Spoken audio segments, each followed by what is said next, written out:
وعلیکم السلام ورحمۃ اللہ وبرکاتہ۔ اللہ رب العالمین خیر و عافیت میں رکھے، مزید تحقیق کرنے کی توفیق عطا فرمائے۔ سوال یہ تھا کہ لوگ کہتے ہیں کہ عید کے سیم ڈے روزہ نہیں رکھنا چاہیے۔ اگر اس کا مطلب یہ ہے کہ عید کے دن روزہ نہیں رکھنا چاہیے تو یہ بات بالکل درست اور دلائل سے ثابت ہے کہ عید کے دن کا روزہ رکھنا حرام ہے، لیکن جو عید کا دن ہو اور اسی دن پھر ہفتے میں آئے، 15 دن کے بعد آئے تو اسی دن روزہ رکھ سکتے ہیں۔ اس کا جواب یہ کہ رکھ سکتے ہیں، صرف عید کے دن روزہ رکھنا حرام اور ناجائز ہے۔ اس سلسلے میں یحرم صوم یوم العیدین الفطر والاضحیٰ، عید الاضحیٰ اور عید الفطر کے دن روزہ رکھنا حرام اور ناجائز ہے۔ عن ابی عبید مولا ابن ازہر قال شہدت العید مع عمر بن الخطاب رضی اللہ عنہ فقال هذان یومان نہى رسول اللہ صلی اللہ علیہ وسلم عن صیامہما۔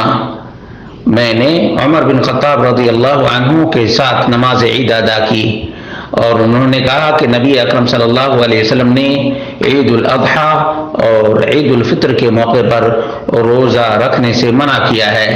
یوم فطرکم من صیامکم والیوم الآخر تاکلون فیہ من نسککم، صحیح بخاری 1990، صحیح مسلم 1137۔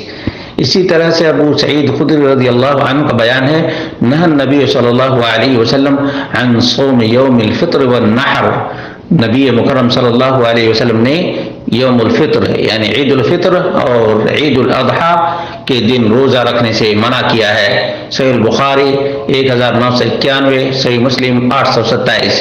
اور اس پر امت مسلمہ کا اجماع ہے۔ الاجماع على ذلك ابو جعفر الطبری وابن المنذر والطحاوی وابن حزم وابن عبد البر وابن رشد وابن قدامہ والنووی، ان تمام علماء نے امت مسلمہ کا اجماع نقل کیا ہے کہ عید الفطر اور عید الاضحیٰ کے دن روزہ رکھنا حرام اور ناجائز ہے۔